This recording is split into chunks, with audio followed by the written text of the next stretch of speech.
ನಮ್ಮ ವಸುದೇವ ಕುಟುಂಬ serial launch ಇವೆಂಟ್ಗೆ ಆಗಮಿಸಿರುವಂತಹ ಪ್ರೀತಿಯ ಮಾಧ್ಯಮ ಕುಟುಂಬದವರಿಗೆ ಕಾರ್ಯಕ್ರಮಕ್ಕೆ ಪ್ರೀತಿ ಪೂರ್ವಕ ಸ್ವಾಗತ ಸುಸ್ವಾಗತ ಅಂತ ಇದ್ದೇನೆ.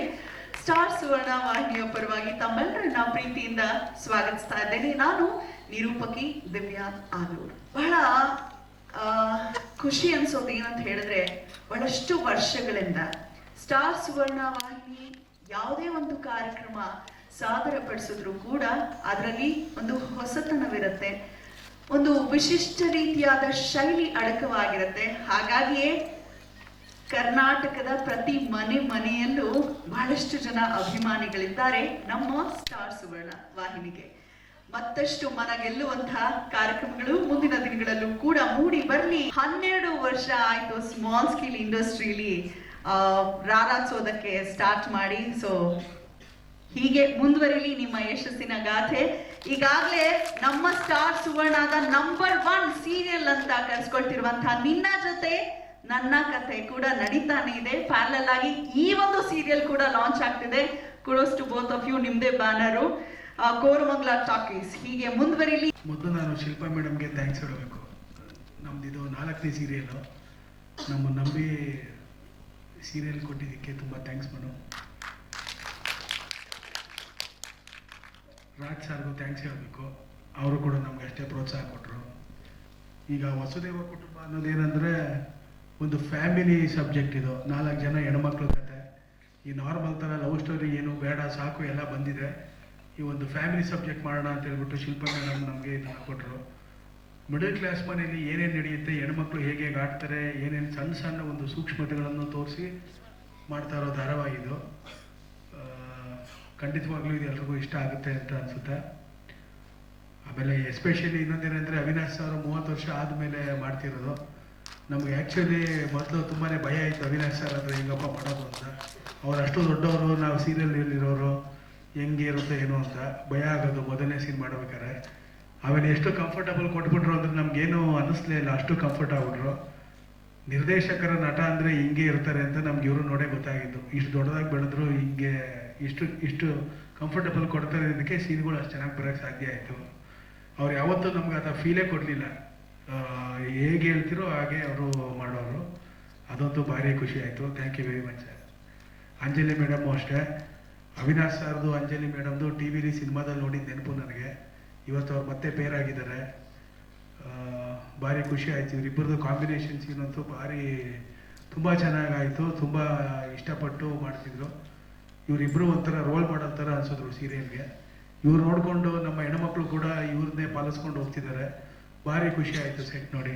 ಮಿಡಲ್ ಕ್ಲಾಸ್ ಫ್ಯಾಮಿಲಿ ಅಂದಾಗ ಆ ಸಣ್ಣ ಸಣ್ಣ ಸಮಸ್ಯೆಗಳಿರ್ಬೋದು. ಈಗ ಮ್ಯಾಕ್ಸಿಮಮ್ ನಮ್ಮಲ್ಲಿ ಸೀರಿಯಲ್ ನೋಡೋರೆಲ್ಲ ಮಿಡಲ್ ಕ್ಲಾಸ್ನವ್ರೆ. ಹಾಗಾಗಿ ಆ ಸಣ್ಣ ಸಮಸ್ಯೆಗಳನ್ನು ಕೂಡ ನಾವು ನೀಟಾಗಿ ತೋರಿಸ್ತಾ ಇದ್ದೀರಿ. ಎಲ್ಲೂ ನೆಗೆಟಿವ್ಸ್ನ ಎಲಾಬ್ರೇಟ್ ಮಾಡ್ತಿಲ್ಲ.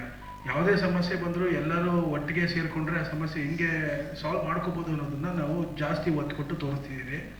ಈಗ ಧಾರಾವಾಹಿ ಅಂದಮೇಲೆ ನೆಗೆಟಿವ್ ಇರಬೇಕು, ಯಾವುದೇ ಆಗಲಿ ಪಾಸಿಟಿವ್ ನೆಗೆಟಿವ್ ಎರಡೂ ಇರಬೇಕು. ಸೊ ನೆಗೆಟಿವ್ ಪಾತ್ರ ಇರುತ್ತೆ, ಬಟ್ ಅದನ್ನು ನಾವು ಅಷ್ಟು ಹೈಲೈಟ್ ಜಾಸ್ತಿ ಮಾಡ್ದಲ್ಲೇ ಪಾಸಿಟಿವ್ ಆಗಿ ಏನೇನು ಮಾಡಬೇಕು ಎಲ್ಲ ಮಾಡ್ತಿದ್ದೀವಿ ಸರ್. ಸುಧಾ ನರಸಿಂಹರಾಜು ಮೇಡಮ್ ಅವ್ರದ್ದು ನಮ್ದು ಏನಾಗಿತ್ತು, ಔಟ್ಡೋರ್ ಶೂಟಿಂಗ್ ಮಾಡಲೇಬೇಕು ಅಂತ. ಫಸ್ಟ್ ಏನು ಮಾಡಿತ್ತು, ಇಲ್ಲೇ ಮಾಡಬೇಕು ಅಂತಿತ್ತು, ಬೆಂಗಳೂರು ಸುತ್ತಮುತ್ತ ಮಾಡೋಣ ಅಂತಿದ್ರಿ. ಬಟ್ ಆಮೇಲೆ ಬೇಡ, ಕತೆಗೆ ಔಟ್ಡೋರ್ ಹೋಗಲೇಬೇಕು ಅಂತಿತ್ತು. ಅವ್ರಿಗೆ ಪಾಪ ಔಟ್ಡೋರ್ ಬರೋ ಸ್ವಲ್ಪ ಕಷ್ಟ ಆಯಿತು ಆ ಟೈಮಲ್ಲಿ. ಮಗುದು ಸ್ಕೂಲು ಅದೆಲ್ಲ ಪ್ರಾಬ್ಲಮ್ಸ್ ಇತ್ತು. ಅವರು ತುಂಬ ಟ್ರೈ ಮಾಡೋದಕ್ಕೆ, ಬಟ್ ಅದು ಆಗಲಿಲ್ಲ. ಹಾಗಾಗಿ ನಾವೇನು ಮಾಡಬೇಕಾಯಿತು, ಅನಿವಾರ್ಯವಾಗಿ ಲಾಂಚ್ ಮಾಡಲೇಬೇಕಿತ್ತು. ಅಲ್ಲಿ ಹೋದ್ರಿ. ಆಮೇಲೆ ಪ್ರೋಮೋದು ಪ್ರಾಬ್ಲಮ್ ನಮಗೇನಾಗಿತ್ತು, ಪ್ರೋಮೋ ಆಲ್ರೆಡಿ ಶೂಟ್ ಆಗೋಗಿತ್ತು. ಮತ್ತೆ ಶೂಟ್ ಮಾಡೋಕ್ಕೆ ನಮ್ಮ ಕೈಲಿ ಮಳೆ ಜಾಸ್ತಿ ಇದಾಗೋಯ್ತು. ರೆಡ್ ಅಲರ್ಟ್ ಆಗಿಬಿಟ್ಟಿತ್ತು. ನಾವು ಶೂಟ್ ಮಾಡಿದ್ದು ಕಳಸ ಸುತ್ತಮುತ್ತ. ಮಳೆ ಜಾಸ್ತಿ ಇರೋದ್ರಿಂದ ನಾವು ಮತ್ತೆ ಪ್ರೋಮೋ ಶೂಟ್ ಮಾಡೋದಕ್ಕಾಗಲಿಲ್ಲ. ನಮ್ಮ ಶೂಟಿಂಗು ಮಾಡಬೇಕಾಗಿತ್ತು. 15 ಟೆಲಿಕಾಸ್ಟ್ ಅಂತ ಮುಂಚೆನೇ ಹೇಳಿಬಿಟ್ಟಿದ್ರು. ಸೊ ಎಪಿಸೋಡು ಮಾಡ್ಕೋಬೇಕಾದ್ರಿಂದ ನಮಗೆ ಬ್ಯಾಲೆನ್ಸ್ ಮಾಡೋಕ್ಕಾಗಲಿಲ್ಲ ಅಷ್ಟೇ. ತುಂಬ ಖುಷಿ ಆಗುತ್ತೆ ಜನ ಸೇರಿರೋದು. ಆ್ಯಂಡ್ ತುಂಬ ಖುಷಿ ಆಗುತ್ತೆ. First of all we really thankful to Shilpa ma'am. ಅಂದರೆ ನಮ್ಮನ್ನು ನಂಬಿ ಇಷ್ಟು ದೊಡ್ಡ ಪ್ರಾಜೆಕ್ಟು, ಎಲ್ಲ ಸ್ಟಾರ್ಸ್ ಇದ್ದಾರೆ, ಇಷ್ಟು ದೊಡ್ಡ ಪ್ರಾಜೆಕ್ಟ್ನ ನಮ್ಮನ್ನು ನಂಬಿ ಕೊಟ್ಟಿದ್ದಕ್ಕೆ ಫಸ್ಟ್ ಆಫ್ ಆಲ್ ಶಿಲ್ಪಾ ಮ್ಯಾಮ್ಗೆ ತುಂಬ ಥ್ಯಾಂಕ್ಸ್. ಆ್ಯಂಡ್ ಫಾರ್ ಸ್ಟಾರ್ ಸುವರ್ಣ, ನಾವು ಇದು 4th ಶೋ ನಮ್ಮದು ಇಲ್ಲಿ. ಸೊ ಇಷ್ಟು ನಂಬಿದ್ದಾರೆ ಅಂತಂದರೆ we will really keep it up. ಎಲ್ಲರೂ they are really doing a great job. ಈಗ ಮಲೆನಾಡಲ್ಲಿ ಹೋಗಿ ಶೂಟಿಂಗ್ ಮಾಡೋದು ಅಂದರೆ it's not a simple thing. ತುಂಬ ಚಾಲೆಂಜಸ್ ಇದೆ. ಎಲ್ಲದಕ್ಕೂ ಕೋಆಪ್ರೇಟ್ ಮಾಡಿ, ಮಳೆಯಲ್ಲಿ ಹುಡುಗರು ನೆಂದು ಬೆಂದು ಅಡ್ಜಸ್ಟ್ ಮಾಡಿಕೊಂಡು, ಅವಿನಾಶ್ ಸರ್ ಆಗಿರ್ಬೋದು, ಅಂಜಲಿ ಮ್ಯಾಮು, ಮಾಲತಿ ಅಮ್ಮ ಎಲ್ಲರೂ ತುಂಬ ಕೋಆಪ್ರೇಟ್ ಮಾಡ್ತಾ ಇದ್ದಾರೆ. ಈ ಸೀರಿಯಲ್ಲು ಮನೆ ಮನೆಗೆ ಹೋಗಬೇಕು, ಮನಸ್ಸಿಗೆ ಹೋಗಬೇಕು. ಆ ಮನೆಯಲ್ಲಿ ಕುಂತವರೆಲ್ಲ ಬರೀ ವಸುದೇವ ಕುಟುಂಬದ ಬಗ್ಗೆನೇ ಮಾತಾಡಬೇಕು. ಇದು ಆಶೀರ್ವಾದ ಅಂತ ನಾನು ಅನ್ಕೊಳ್ತಾ ಇದ್ದೀನಿ. ಅವಿನಾಶು ಬರೀ ಈ ಸೀರಿಯಲ್ಗೆ ನನ್ನ ಮಗ ಅಲ್ಲ, ನನ್ನ ಜೀವನದಲ್ಲೂ ನನಗೆ ಅವರು ದೊಡ್ಡ ಮಗನೇ. ಇವತ್ತಿಂದಲ್ಲ, ಸುಧೀರ್ ಅವ್ರ ಕಾಲದಿಂದಲೂ ಅವ್ರು ನಮ್ಮ ಮಗನೇ ನಮಗೆ. ಸೊ ಈ ಸೀರಿಯಲ್ಲು ತುಂಬ ಯಶಸ್ವಿ ಕಾಣಲಿ.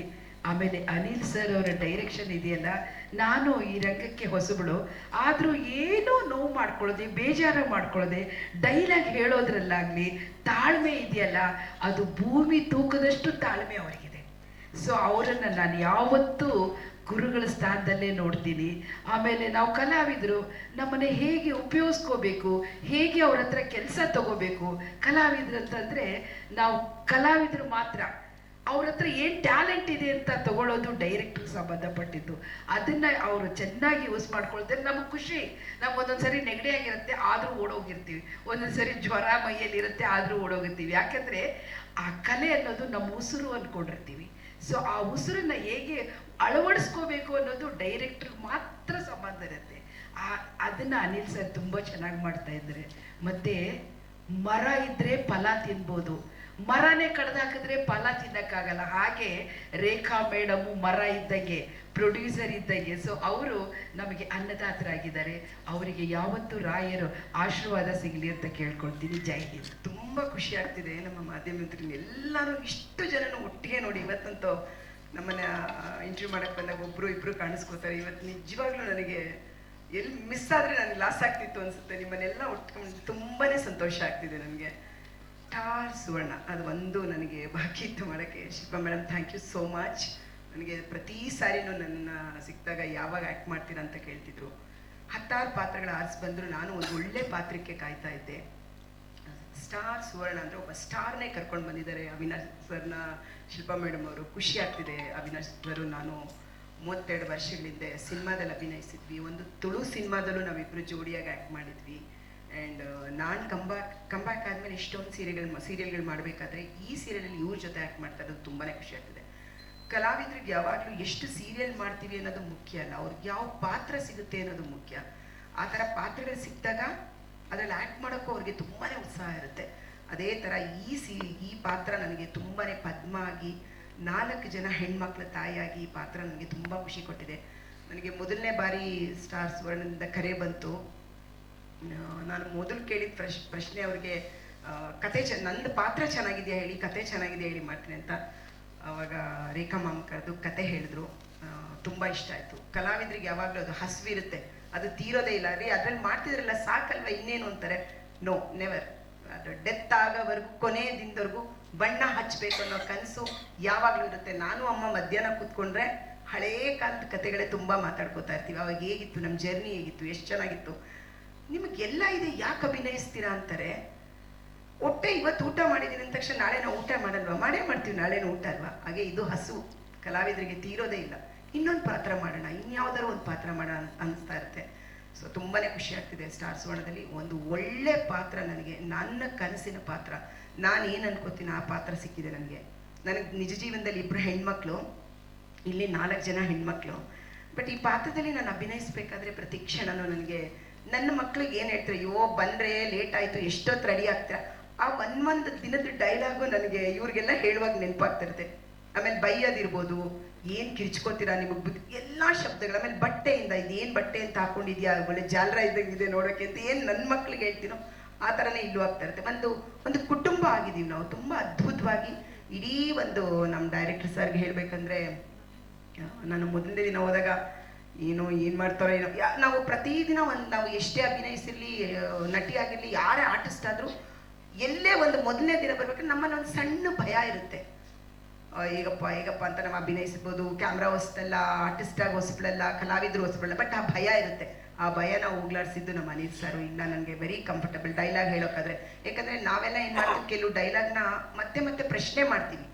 ಸೊ ಅದ್ರ ಹಿಂದೆ ಏನಾಯಿತು, ಯಾಕೆ ನಾನು ಈ ಡೈಲಾಗ್ ಹೇಳ್ತೀನಿ, ಇದ್ರ ಮುಂದೆ ಏನಾಗುತ್ತೆ, ಯಾಕೆ ಇಷ್ಟು ಕಿರ್ಚ್ಕೊಂಡು ಹೇಳಕ್ಕೆ ಹೇಳ್ತಿದ್ದೀರಾ ನನಗೆ, ಯಾಕೆ ಅದನ್ನ ನಾನು ಪ್ರತಿ ಸಾರಿ ನಾವು ನಿಂತ್ಕೊಂಡು ಕೇಳುವಾಗ ಅನಿಲ್ ಸರು ಪ್ರತಿ ಕ್ಷಣನೂ ನಮಗೆ ಇದಾಗಿರುತ್ತೆ, ಅದಕ್ಕೆ ನೀವು ಈ ಥರ ಹೇಳ್ತಿದ್ದೀರಾ, ಇಲ್ಲ ಮುಂದೆ ಇದು ನಡೆಯುತ್ತೆ, ಅದನ್ನ ಪ್ರತಿ ಕ್ಷಣ ತುಂಬ ತಾಳ್ಮೆಯಿಂದ ಹೇಳ್ತಾ ಇದ್ರು. ತುಂಬ ಖುಷಿ ಆಯ್ತು ಅವ್ರ ಜೊತೆ ವರ್ಕ್ ಮಾಡಿ. ರೇಖಾ ಮ್ಯಾಮ್ ವೆರಿ ಕಂಫರ್ಟಬಲ್. ನಾವು ಬೇರೆ ಇದಕ್ಕೆಲ್ಲ ಟ್ರಾವೆಲ್ ಮಾಡಿದಾಗೆಲ್ಲ ತುಂಬ ಚೆನ್ನಾಗಿ ನೋಡ್ಕೋತಾ ಇದ್ರು. ಅವಿನಾಶ್ ಸರ್ ಜೊತೆ ಆ್ಯಕ್ಟ್ ಮಾಡ್ತಾ ಇರೋದು ತುಂಬಾ ಖುಷಿ ಆಗ್ತಿದೆ. ಯಾವಾಗ ಒಟ್ಟಿಗೆ ಆ್ಯಕ್ಟ್ ಮಾಡಿದ್ವಿ 32 ವರ್ಷದ ಹಿಂದೆ, ಇವಾಗ ಬಂದಾದ್ಮೇಲೆ ತುಂಬಾ ಒಂದು ದೊಡ್ಡ ನಟ ಇವಾಗ ಅವಿನಾಶ್ ಸರ್. ಅವ್ರ ಜೊತೆ ಆ್ಯಕ್ಟ್ ಮಾಡ್ತಾ ಇರೋದು ನನ್ನ ಸೌಭಾಗ್ಯ ಅನ್ಕೊತೀನಿ.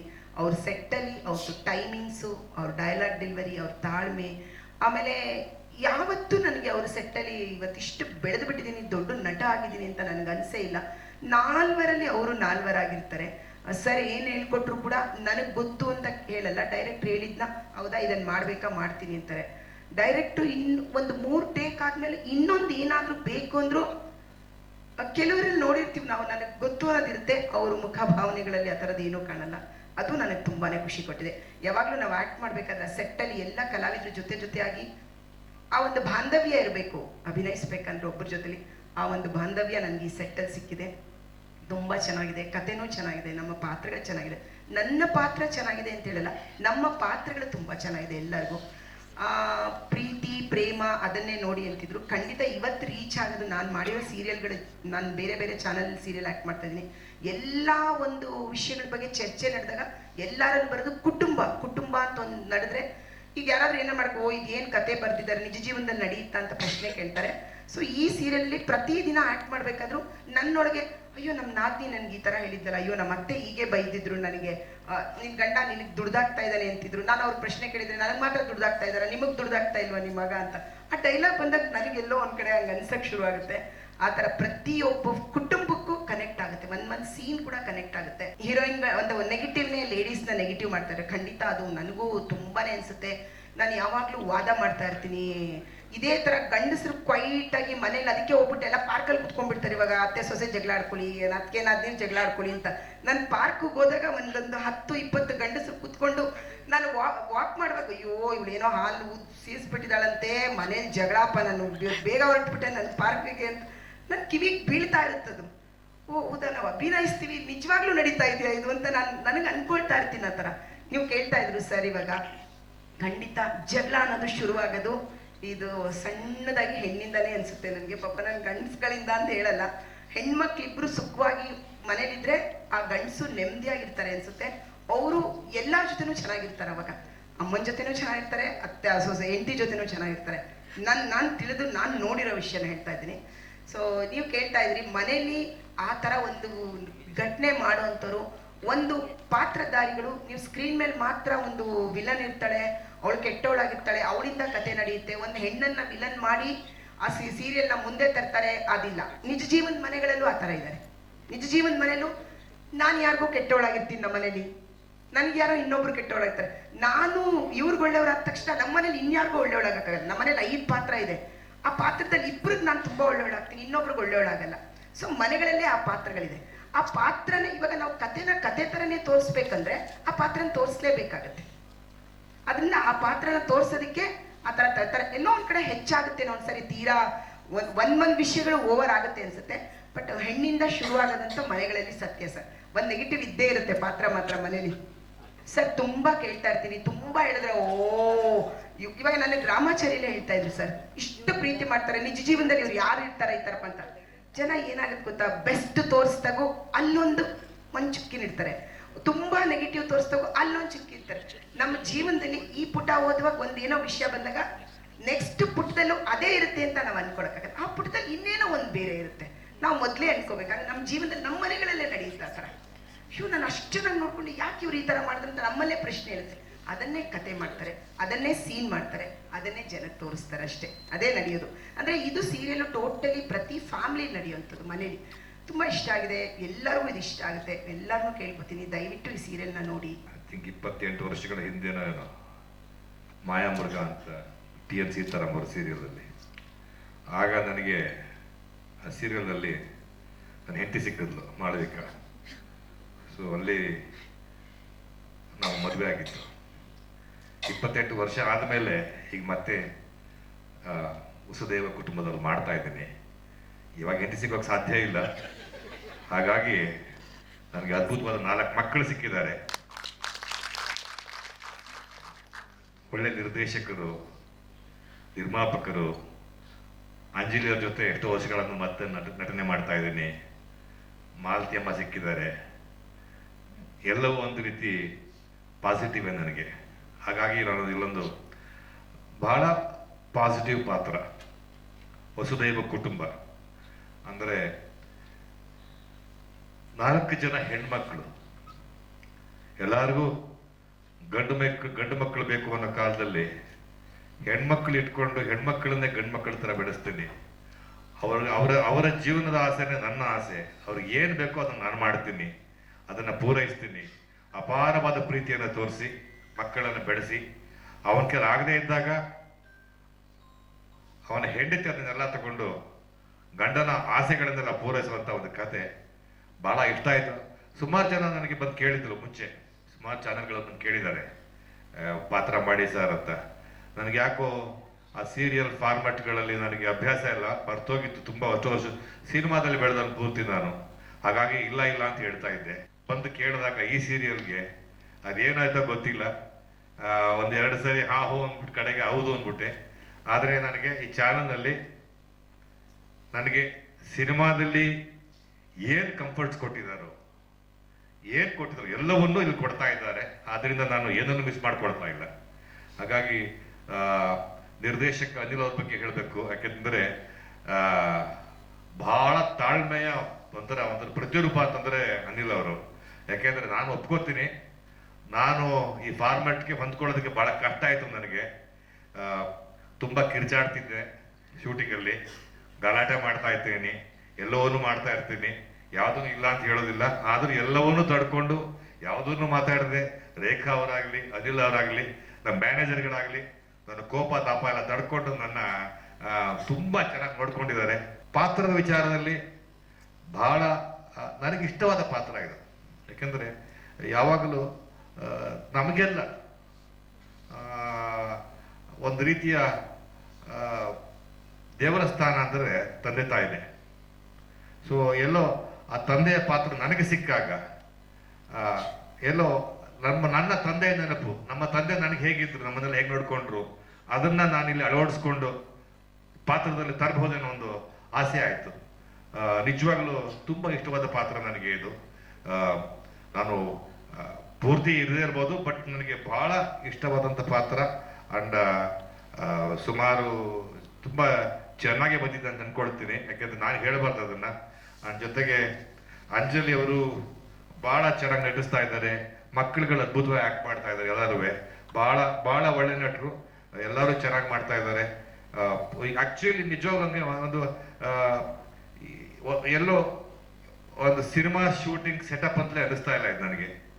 ಎಲ್ಲೋ ನಿಜವಾಗ್ಲೂ ಒಂದು ಫ್ಯಾಮಿಲಿ ಜೊತೆ ಇದೀವಿ ಅನ್ನೋ ಭಾವನೆಯನ್ನೇ ತಂದ್ಕೊಟ್ಟಂತ ಮಕ್ಕಳುಗಳು ಪ್ರತಿಯೊಬ್ಬರು ಕೂಡ ಯಾವ ಥರದ ಇದು ಇಲ್ಲದೆ ಮುಜುಗರ ಇಲ್ಲದೆ ನಟನೆ ಮಾಡುವಂತ. ಯಾಕೆಂದ್ರೆ ನಾನು ತುಂಬಾ ವರ್ಷ ಸಿನಿಮಾದಲ್ಲಿದ್ದು ಇಲ್ಲಿಗೆ ಬಂದವನು. ಹಾಗಾಗಿ ನನಗೆ ಈ ಫಾರ್ಮೆಟ್ ಬಗ್ಗೆ, ಇವ್ರು ಮಾಡೋ ಸ್ಪೀಡ್ ಬಗ್ಗೆ, ಇವರು ಎಷ್ಟು ಸೀನ್ ಮಾಡ್ತಾರೆ ಏನೂ ಗೊತ್ತಿಲ್ಲ ನನಗೆ. ಇಷ್ಟೊಂದು ಮಾಡ್ತಾ ಇದ್ದಾರೆ. ಇವತ್ತು 7 ಪೇಜ್ ಇದೆ ಸೀನು ಒಂದಿನಕ್ಕೆ. ಒಂದು ಸೀನ್ ಅಂತ ಇದಾಯ್ತು, ಇಲ್ಲ ಸರ್ ಇನ್ನು 3 ಸೀನ್ ಇದೆ. 3 ಸೀನಾ ಇದೆ, 7 ಪೇಜ್ ಇದೆಯಲ್ಲ, ಅದಕ್ಕೆ 3 ಸೀನ್ ಮಾಡೋದು. ಎಲ್ಲವೂ ಕನ್ಫ್ಯೂಷನ್ಗಳು ನನಗೆ, ಹೆಂಗ್ ಮಾಡ್ತಾರೆ ಇದನ್ನ ಅಂತ. ಬಟ್ ಎಲ್ಲವೂ ಮಾಡ್ತಾ ಇದ್ರು. ನಾನು ತಾಳ್ಮೆನೂ ಕಳ್ಕೊಳ್ತಾ ಇದ್ದೆ. ನಾನು ತಾಳ್ಮೆ ಕಳ್ಕೊಂಡಷ್ಟು ಇಲ್ಲಿ ಯಾರು ಕಳ್ಕೊಂಡಿಲ್ಲ ಅಂತ ಕಾಣುತ್ತೆ. ಅಷ್ಟು ತಾಳ್ಮೆ ಕಳ್ಕೊಂಡಿದ್ದೀನಿ. ಆದರೆ ಎಲ್ಲವನ್ನೂ ತಡ್ಕೊಂಡು ಎಲ್ಲವನ್ನೂ ಬಹಳ ಪ್ರೀತಿಯಿಂದ ನೋಡ್ಕೊಳ್ತಾ ಇದ್ದಾರೆ. ಇನ್ನೂ ಶೂಟಿಂಗ್ ಇದೆ, ಅಲ್ಲೂ ತಾಳ್ಮೆ ಕಳ್ಕೊಳ್ಳಲ್ಲ ಅಂತ ಹೇಳೋದಿಲ್ಲ ನಾನು. ಆದರೂ ಕೂಡ ಈಗಲೇ ಕೇಳ್ಬಿಡ್ತೀನಿ, ದಯವಿಟ್ಟು ನಿರ್ಮಾಪಕರು, ನಿರ್ದೇಶಕ ಅನಿಲ್ ಅವರು, ಮ್ಯಾನೇಜರ್ಗಳೆಲ್ಲರೂ ಕ್ಷಮಿಸ್ಬಿಡಿ. ಮುಂದೆ ಕೋಪಿಸ್ಕೊಂಡ್ರೂ ಪರವಾಗಿಲ್ಲ, ತಪ್ಪು ತಿಳ್ಕೊಬೇಡಿ. ಶಿಲ್ಪಾ ಅವ್ರನ್ನ ನಾನು 25-30 ವರ್ಷಗಳ ಹಿಂದೆ ನೋಡಿದ್ದು. 25 ವರ್ಷಗಳ ಹಿಂದೆ ನಾನು ಅವ್ರನ್ನ ಭೇಟಿ ಮಾಡಿದ್ದು. ಈಗ ಮತ್ತೆ ಭೇಟಿ ಆಗ್ತಿದ್ದೀನಿ. The channel has taken wonderful care of me. Thank you so much. It's a wonderful experience. I am enjoying every minute of it. ನಟನಿಗೆ ಯಾವ್ದಾದ್ರೇನು, ದೊಡ್ಡ ಸ್ಕ್ರೀನ್ ಆದ್ರೆ ಚಿಕ್ಕ ಸ್ಕ್ರೀನ್ ಆದ್ರೇನು, ನನಗೇನು ಅಂತಂದ್ರೆ ದೊಡ್ಡ ಸ್ಕ್ರೀನಲ್ಲಿ ನನಗೆ ಏನು ಸಿಗುತ್ತೆ ಅದು ಎಲ್ಲೂ ಸಿಕ್ಕರೆ ಎಲ್ಲಿ ಬೇಕಾದ್ರೂ ಮಾಡ್ತೀನಿ. ಅದನ್ನು ಕೊಟ್ಟಾಗ ನಾನು ಈಗ ಇಲ್ಲ ಅಂತ ಹೇಳಿ. ಜೊತೆಗೆ ತುಂಬಾ ಬಲವಂತ ಮಾಡಿದ್ದು ಮಾಳವಿಕ. ತುಂಬಾ ಪಾಪ್ಯುಲರ್ ಮೀಡಿಯಾ ಇದು, ನೀನು ಮಾಡಬೇಕು, ನಿನಗೆ ಗೊತ್ತಿಲ್ಲ, ದಯವಿಟ್ಟು ಮಾಡು ಅಂತ ಹೇಳಿದ್ರು. ಎಲ್ಲ ಕಡೆ ಟಿಕ್ ಮಾರ್ಕ್ ಹಾಕಿದ್ದೀನಿ, ರಂಗಭೂಮಿನಲ್ಲಿ, ಸಿನಿಮಾದಲ್ಲಿ, ಇದಕ್ಕೂ ಒಂದು ಟಿಕ್ ಮಾರ್ಕ್ ಹಾಕ್ತೀನಿ. ನಾನು ಪ್ಲಾನ್ ಮಾಡ್ಕೊಳ್ತಾ ಇಲ್ಲ ಪಾಪ, ನನ್ನ ಪ್ರಕಾರ ಇವ್ರು ಪ್ಲಾನ್ ಮಾಡ್ಕೊಳ್ತಾ ಇದ್ದಾರೆ. ಹಾಗಾಗಿ ನಾನು ಎಲ್ಲ ಡೇಟ್ಗಳಿಗೂ ಅಡ್ಜಸ್ಟ್ ಮಾಡಿಕೊಂಡು ನಾನು ಹೇಳಿದಾಗ ಯಾಕಂದ್ರೆ ಎಲ್ಲರೂ ಬಹಳ ಬ್ಯುಸಿ ಆಗಿದ್ದಾರೆ, ಎಲ್ಲ ಕಲಾವಿದರು ಬಹಳ ಬ್ಯುಸಿ ಆಗಿದ್ದಾರೆ. ಅಂಜಲಿ ಅವರು ತುಂಬಾ ಸೀರಿಯಲ್ಗಳು ಮಾಡ್ತಾ ಇದ್ದಾರೆ, ಅವರು ಐ ಥಿಂಕ್ ಇಡೀ ತಿಂಗಳು ಬ್ಯುಸಿ ಆಗಿರ್ತಾರೆ, ಮಕ್ಕಳುಗಳೆಲ್ಲ ತುಂಬಾ ಬ್ಯುಸಿ ಆಗಿದ್ದಾರೆ ಎಲ್ಲರೂ. ಬಟ್ ಎಲ್ಲವನ್ನೂ ಪಾಪ ನಾನು ಡೇಟ್ ತಗೊಂಡು ನನ್ನ ಡೇಟ್ ಯಾವಾಗ ಇರ್ತೋ ಫ್ರೀ ಮಾಡಿಕೊಂಡು ಪ್ರತಿಯೊಬ್ಬರು ಅಡ್ಜಸ್ಟ್ ಮಾಡ್ತಾ ಇರ್ತಾರೆ. ನಾನು ಪ್ರಯತ್ನ ಮಾಡ್ತೀನಿ, ಫ್ರೀ ಆಗಿದ್ದಾಗ ಖಂಡಿತ ಮಾಡ್ಕೊಡ್ತೀನಿ. ಬಟ್ ಎಲ್ಲರೂ ಬಹಳ ಬ್ಯುಸಿ ಆಗಿರ್ತಾರೆ, ಬೇರೆ ಭಾಷೆಗಳ ತೆಲುಗುನಲ್ಲಿ ಮಾಡ್ತಾ ಇದ್ದಾರೆ, ಕೆಲವು ಹೀರೋಯಿನ್ ತೆಲುಗುನಲ್ಲಿ, ಇವರು ತುಂಬಾ ಸೀರಿಯಲ್ ಮಾಡ್ತಾ ಇದ್ದಾರೆ, ಅಮ್ಮ ಎಲ್ಲೆಲ್ಲೋ ಮಾಡ್ತಾ ಇರ್ತಾರೆ. ಪ್ರತಿಯೊಬ್ಬರು ಬ್ಯುಸಿ ಆಗಿರೋದ್ರಿಂದ ಎಲ್ಲವನ್ನೂ ನೋಡ್ಕೊಂಡು ಕಾಂಬಿನೇಷನ್ ನೋಡ್ಕೊಂಡೇ ಮಾಡ್ಬೇಕಾಗತ್ತೆ. ಅದು ಸ್ವಲ್ಪ ಕಷ್ಟನೂ ಆಗ್ತಾ ಇದೆ ಪ್ರೊಡ್ಯೂಸರ್ಗೆ, ನನಗೆ ಗೊತ್ತದು. ಆದರೂ ಕೂಡ ಚೆನ್ನಾಗಿ ಮ್ಯಾನೇಜ್ ಮಾಡ್ತಾ ಇದ್ದಾರೆ. ಸೊ ಬಟ್ ನೀವು ಹೇಳ್ದಂಗೆ ಸ್ವಲ್ಪ ಪ್ರಾಬ್ಲಮ್ಗಳಿರ್ತದೆ, ಬಟ್ ಎಲ್ಲನೂ ತುಂಬ ಚೆನ್ನಾಗಿ ಅಡ್ಜಸ್ಟ್ ಮಾಡ್ಕೊಂಡು ಕೋಆಪ್ರೇಟ್ ಮಾಡಿಕೊಂಡು ಹೇಳಿದ್ನಲ್ಲ, ಅನಿಲ್ ಅವರು ನಿರ್ದೇಶಕರು, ಅವ್ರು ಮಾತಾಡಿದ್ದೇ ಕಡಿಯಲ್ಲ ನಾನು. ಡೈಲಾಗ್ ಕೊಡೋದು ಬಿಟ್ರೆ, ಡೈರೆಕ್ಷನ್ ಆಕ್ಷನ್ ಕಟ್ ಹೇಳೋದು ಬಿಟ್ರೆ ಬೇರೆ ಏನು ಹೇಳೋದು ಅವರು. ಯಾಕೆಂದ್ರೆ ಕೇಳಿದ್ರೆ ಮಾತಾಡ್ತಾರೆ, ಅಷ್ಟು ತಾಳ್ಮೆ. ಸೊ ತುಂಬಾ planning very well, everything is going very smoothly, there is absolutely no problem at all, everything is fine. ಎಲ್ಲೋ ಒಂದ್ ಕಡೆ ನನ್ನ ಆಲೋಚನೆಗಳು ಬೇರೆಮ್ಮ. ನನಗೆಲ್ಲೋ ಸೀತಾರಾಮ್ ಮಾಡ್ತಿದ್ರಲ್ಲ ಸೀರಿಯಲ್ ಮಾಯಾಮೃಗ ಆಗಲಿ, ಅಥವಾ ಗಿರೀಶ್ ಕಾಸರವಳ್ಳಿ ಮಾಡ್ತಾ ಇದ್ದಂಥ ಯಾವುದಾದ್ರು ಗುರಭಂಗ ಆಗಲಿ, ಅಥವಾ ನಮ್ಮ ಈ ಟಿವಿನಲ್ಲಿ ಬರ್ತಾ ಇತ್ತಲ್ಲ ಸೀರಿಯಲ್ಗಳು, ಅವಾಗ ಆ ಭಾಷೆಗಳಾಗಲಿ, ಕಥೆಗಳಾಗಲಿ, ಮೌಲ್ಯಗಳಾಗಲಿ ಎಲ್ಲವೂ ಇತ್ತು. ಆದರೆ ಅದೆಲ್ಲೋ ಅದಕ್ಕೆ ಒಂದು ಕಡೆ ಒಂದು ರೀತಿಯಲ್ಲಿ ಅದು ನನ್ನ ಪ್ರಕಾರ ಹೇಳಬೇಕು ಅಂತಂದ್ರೆ, ಎಲ್ಲೋ ಈ ನಾರ್ತ್ ಇಂಡಿಯನ್ ಚಾನೆಲ್ಗಳು ಅದರಿಂದ ಬಂದಂಥ ಇನ್ಫ್ಲೂಯೆನ್ಸ್ಗಳಿಂದ ನಮ್ಮ ಸಂಸ್ಕೃತಿ, ನಮ್ಮ ಇದ್ರ ಮೇಲೆ ಬದಲಾವಣೆ ಆಗ್ತಾ ಶುರುವಾಯಿತು. ಈಗ ನೋಡಿ, ಈಗ ಸಿಂಪಲ್ ಆಗಿ ಹೇಳ್ತೀನಿ, ನಮ್ಮ ಮದುವೆ ಸೌತ್ ಇಂಡಿಯನ್ ಮದುವೆ ಅಂತಂದ್ರೆ ನಮ್ಗೊಂದು, ನಮ್ಮ ಮದುವೆ ಇಲ್ಲ ಈಗ ನಿಜವಾದ ಮದುವೆಗಳಲ್ಲೂ ಮೆಹಂದಿ ಬಂದ್ಬಿಟ್ಟಿದೆ, ಇನ್ನೇನೋ ಬಂದಿದೆ, ಎಲ್ಲವೂ ಅದನ್ನ ಫಾಲೋ ಮಾಡ್ತಾ ಇದ್ವಿ. ಇವೆಲ್ಲ ಟಿವಿ ಇನ್ಫ್ಲೂಯೆನ್ಸ್ಗಳೇ, which I won't agree with, which I don't think is right. ನಮ್ಮ ಸಂಸ್ಕೃತಿ, ನಮ್ಮ ಕಲ್ಚರು, ನಮ್ಮ ನೇಟಿವಿಟಿ, ನಮ್ಮ ರೀಜನಲಿಸಮ್ ಇವನ್ನ ಕಾಪಾಡ್ಕೋಬೇಕು. ಅದಕ್ಕೆ ಅದನ್ನ ಆ ಥರದ್ದು ಮಾಡಿದ್ರೆ ಜನ ನೋಡೋದು ಅನ್ನೋದು ಮಾತ್ರ ನಾನು ನಂಬೋದಿಲ್ಲ. ಯಾಕೆಂತಂದ್ರೆ ಗೃಹಭಂಗದಲ್ಲಿ ಯೂಟ್ಯೂಬಲ್ಲಿ ಬರ್ತಾ ಇದೆ, ನಾನು ಅಚ್ಯುತ್ ಕುಮಾರ್ ಜೊತೆ ಆಕ್ಟ್ ಮಾಡ್ತಿದ್ದೆ ಮೊನ್ನೆ ಸಿನಿಮಾದಲ್ಲಿ. ಅವ್ರು ಹೇಳ್ತಾ ಇದ್ರು, ನಾ ಬಾಳ್ಬೇಕನ್ನು ಮಾಡಿದಾಳೆ, 20 ವರ್ಷಗಳಾದ್ಮೇಲೆ ಯೂಟ್ಯೂಬ್ನಲ್ಲಿ ಹಾಕಿದ್ದನ್ನ ಲಕ್ಷಾಂತರ ಜನ ನೋಡ್ತಾ ಇದ್ದಾರೆ. ಹಾಗಂತಂದ್ರೆ ಅದು ನಮ್ಮ ಮಂಡ್ಯದ ಹಳ್ಳಿಯ ಕತೆ. ಅದಕ್ಕೆ ಯಾವ ಥರದ ಇದು ಇಲ್ಲ, ಮೆರುಗು ಇಲ್ಲ. Content is so important, content ಬಹಳ ಮುಖ್ಯ. ಸೊ ನಾನು ಪೂರ್ತಿ ಇದನ್ನ ಅದೇನೋ ಯೋಚನಾ ಲಹರಿನೇ ಬದಲಾಗ್ಬಿಟ್ಟಿದೆ ಮಾಡೋದ್ರಲ್ಲಿ. ಯಾಕೆ ಅಂತ ಗೊತ್ತಿಲ್ಲ, ಅದು ಅಲ್ಲಿಂದ ಬಂದಿರೋ ಇನ್ಫ್ಲೂಯೆನ್ಸು ಅಥವಾ ಇವತ್ತಿನ ಜನರೇಷನ್ ಅದನ್ನ ಡಿಮಾಂಡ್ ಮಾಡ್ತಾರೋ ಗೊತ್ತಿಲ್ಲ. ಬಟ್ ನನ್ನ ಪ್ರಕಾರ ಹೇಳ್ಬೇಕು ಅಂತಂದ್ರೆ, ನಾವು ನಮ್ಮ ಸ್ವಂತಿಕೆನ, ನಮ್ಮ ನೇಟಿವಿಟಿನ, ನಮ್ಮ ಸಂಸ್ಕೃತಿನ ಅಳವಡಿಸ್ಕೊಂಡೇ ಮಾಡಿದ್ರೆ ಚೆನ್ನಾಗಿರುತ್ತೆ ಹೊರತು ನಾವು ಬೇರೆಯವ್ರನ್ನ ಕಾಪಿ ಮಾಡೋದು ನನಗೆ ಇಷ್ಟ ಆಗಲ್ಲ. ಸಮಾಜದಲ್ಲಿ ಹೇಗೆ ತಲೆ ಎತ್ಕೊಂಡು ಸ್ವಾಭಿಮಾನದಿಂದ ಬದುಕ್ತಾರೆ ಅಂತ ತೋರ್ಸಕ್ ಹೊಟ್ಟಿದ್ದಾರೆ. ಸೊ ಇದರಲ್ಲಿ ಹೆಣ್ಮಕ್ಳು ಎಷ್ಟು ಧೈರ್ಯವಾಗಿ ಇರಬೇಕಾಗತ್ತೆ ಅನ್ನೋದನ್ನ ತುಂಬಾ ಸೂಕ್ಷ್ಮವಾಗಿ ತುಂಬಾ ಚೆನ್ನಾಗಿ ತೋರಿಸಿದ್ದಾರೆ. ಆ ಒಂದು ಥ್ರೆಡ್ ಇಟ್ಕೊಂಡು ಈ ಕತೆ ಹೋಗುತ್ತೆ. ನೀವು ಕೇಳಿದ್ರಿ, ನಾವು ತುಂಬಾ ಬೇರೆ ಭಾಷೆಗಳಿಂದ ಇನ್ಫ್ಲುಯೆನ್ಸ್ ಆಗ್ತೀವಿ ಅಂತ. ನಮ್ಮ ಕನ್ನಡ ಭಾಷೆಗಳಿಂದನೂ ಬೇರೆಯವರು ಇನ್ಫ್ಲುಯೆನ್ಸ್ ಆಗಿದ್ದಾರೆ ಅಲ್ವಾ?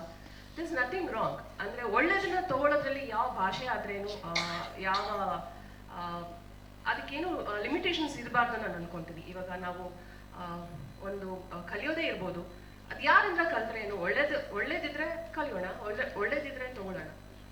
ಸೊ ಹಾಗಾಗಿ ದಿಸ್ ನಥಿಂಗ್ ರಾಂಗ್ ಅಂತ ನನ್ಗನ್ಸುತ್ತೆ. ಹಾಗಂತ ನಾವು ಪೂರ್ತಿಯಾಗಿ ಅವ್ರದ್ದೇ ಸೀನ್ ಟು ಸೀನ್ ರೀಮೇಕ್ ಅಂತೂ ಮಾಡಲ್ಲ, ಅದಂತೂ 100%.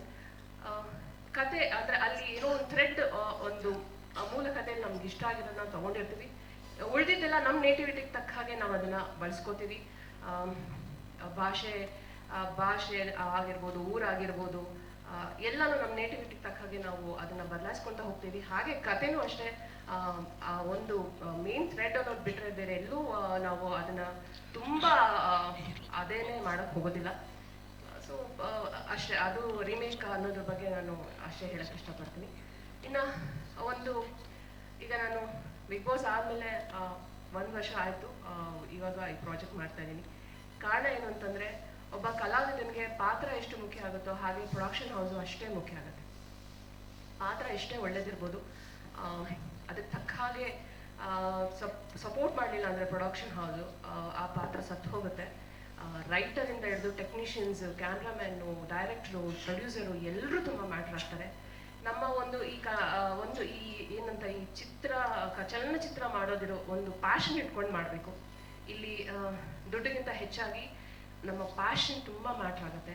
ಸೊ ಅಂಥ ಪ್ಯಾಷನ್ ಇರುವಂತಹ ಪ್ರೊಡ್ಯೂಸರು ನಮ್ಮವರು, ಯಾಕಂದರೆ ಅವರು ನಿರ್ದೇಶಕರಾಗಿದ್ದರು, ಈಗ ಅವರು ಪ್ರೊಡಕ್ಷನ್ ಹೌಸ್ ಇದೆ. ಸೊ ಅವ್ರಿಗೆ ಗೊತ್ತಿದೆ ಹೇಗೆ ಯಾವ ಥರ ಮಾಡಬೇಕು ಅಂತ ಒಂದು ಪ್ಯಾಷನ್ ಇದೆ. ಅವ್ರ ಜೊತೆ ನಾನು ಹಿಂದೆನೂ ಕೆಲಸ ಮಾಡಿದ್ದೀನಿ. ಸೊ ಮತ್ತೆ ಅವ್ರ ಜೊತೆ ಕೆಲಸ ಮಾಡ್ತಿರೋದು ತುಂಬ ಖುಷಿ ಆಗ್ತಾ ಇದೆ. ಹಾಗಾಗಿ ಪ್ರೊಡಕ್ಷನ್ ಹೌಸಿಂದ ಕಾಲ್ ಬಂದಾಗ, ಆಮೇಲೆ ಪಾತ್ರನೂ ಚೆನ್ನಾಗಿತ್ತು. ಹಾಗೆ ಸತ್ಯಕಿ ಅವರು ಈ ಕತೆ ಬರೀತಾ ಇದ್ದಾರೆ. ಈ ಹಿಂದೆನೂ ಅವರ ಒಂದು ಸ್ಕ್ರೀನ್ ಪ್ಲೇ ಡೈಲಾಗಲ್ಲಿ ನಾನು ಕೆಲಸ ಮಾಡಿದ್ದೀನಿ. ಹಾಗಾಗಿ ನನಗೆ ತುಂಬ ಖುಷಿ ಇದೆ ಅವರ ಒಂದು ಕತೆ, ಸ್ಕ್ರೀನ್ ಪ್ಲೇ ಅಲ್ಲಿ ಮತ್ತೆ ಇನ್ನೊಂದು ಪ್ರಾಜೆಕ್ಟ್ ಮಾಡೋದು. I am very happy. ಹಾಗಾಗಿ ನಾನು 1 ವರ್ಷ ಆದಮೇಲೆ ಈ ಪ್ರಾಜೆಕ್ಟ್ ಒಪ್ಕೊಂಡಿದ್ದು. ಎಸ್, ಇದರಲ್ಲೂ ನಾನು ನೆಗೆಟಿವ್ ರೋಲ್ ಮಾಡ್ತಾ ಇದ್ದೀನಿ. ಒಂಥರ ನೆಗೆಟಿವ್ ರೋಲ್ಗೆ ನಾನು ಬ್ರ್ಯಾಂಡ್ ಅಂಬಾಸಿಡರ್ ಆಗ್ಬಿಟ್ಟಿದ್ದೀನಿ ಅಂತ ಅನ್ಸುತ್ತೆ. ನಾನು ಹೇಳ್ತೀನಪ್ಪ, ನಾನು ತುಂಬ ಒಳ್ಳೆಯವಳು, ನಾನು ಕೆಟ್ಟವಳಲ್ಲ, ದಯವಿಟ್ಟು ನಂಗೆ ಒಳ್ಳೆ ಪಾತ್ರ ಕೊಡಿ, ಇನ್ನೋಸೆಂಟ್ ಪಾತ್ರ ಕೊಡಿ, ಆಸ್ ಐ ಆಮ್ ಇನ್ನೋಸೆಂಟ್.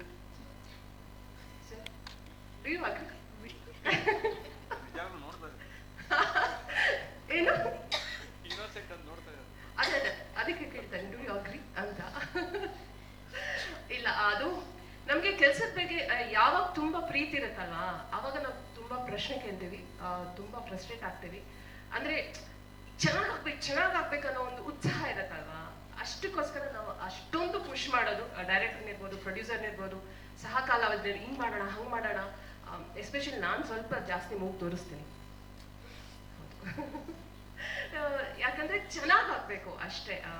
ನಾವು ಜನಕ್ಕೆ ಏನೋ ಒಂದು ಕೊಡ್ಬೇಕಂದ್ರೆ ಅವ್ರು ಖುಷಿಯಾಗಿ ತಗೋಬೇಕು, ಖುಷಿ ಪಡ್ಬೇಕು. ನಾವಿರೋದು ಎಂಟರ್ಟೈನ್ಮೆಂಟ್ ಮೀಡಿಯಾದಲ್ವಾ, ನಾವು ಎಂಟರ್ಟೈನ್ ಮಾಡಲೇಬೇಕು ಅನ್ನೋ ಒಂದು ಉತ್ಸಾಹದಿಂದ ನಾನು ಅಷ್ಟೊಂದು ಕೇರ್ ಮಾಡ್ತೀನಿ. ಆ ಕೇರ್ ಒಂದೊಂದ್ಸಲ ಏನಂತಾರಲ್ಲ, ಓವರ್ ಆಗ್ಬಿಡುತ್ತೆ ಅನ್ನೋ ಅನ್ಸುತ್ತೆ, ಗೊತ್ತಿಲ್ಲ. ಮೇ ಬಿ ನನ್ನನ್ನು ಅರ್ಥ ಮಾಡ್ಕೊಳ್ಳೋರು ಅರ್ಥ ಮಾಡ್ಕೋತಾರೆ. ಸೊ ಇನ್ನೋಸೆಂಟ್ ಪಾತ್ರಗಳಿಗೆ ಇಂಥ ನಾನು ನೆಗೆಟಿವ್ ರೋಲ್ಗೆ ತುಂಬ ಚೆನ್ನಾಗಿ ಸೂಟ್ ಆಗ್ತೀನಿ ಅಂತ ಎಲ್ಲರೂ ಡಿಸೈಡ್ ಮಾಡ್ಕೊಂಡ್ಬಿಟ್ಟಿದ್ದಾರೆ ಅನ್ಸುತ್ತೆ, ನಾನು ಹೋಲ್ ಇಂಡಸ್ಟ್ರಿ. ಸೊ ನನ್ನ ನೆಗೆಟಿವ್ ರೋಲ್ಗೆ ಬ್ರಾಂಡ್ ಅಂಬಾಸಿಡರ್ ಮಾಡಿದ್ದಾರೆ. I am happy. ಲೈಕ್ ತುಂಬ ಚೆನ್ನಾಗಿ ಜನಕ್ಕೆ ನಾನು ಈ ಪಾತ್ರದಲ್ಲೇ ರೀಚ್ ಆಗಿರೋದ್ರಿಂದ ಜನಕ್ಕೆ ನನ್ನನ್ನು ಯಾವ ರೀತಿ ನೋಡಬೇಕು ಅಂತ ಇಷ್ಟ ಇದೆಯೋ, ಖುಷಿ ಇದೆಯೋ ಅದನ್ನೇ ಮಾಡೋಣ. ಬಿಕಾಸ್ ಅವ್ರಿಗೋಸ್ಕರನೇ ನಾವಿರೋದು, ಅವರ ಒಂದು ಮನೋರಂಜನೆಗೆ ನಾವಿರೋದ್ರಿಂದ I am happy to do anything until unless I am happy and they are happy. 3 camera ಸೆಟ್ಟಲ್ಲಿ, ಡ್ರೋನ್ಗಳು ಎಲ್ಲವನ್ನೂ ತರಿಸಿದ್ದಾರೆ. ಸೊ ಎಲ್ಲವೇ ನಿಮಗೆ quality of shooting was actually very very high.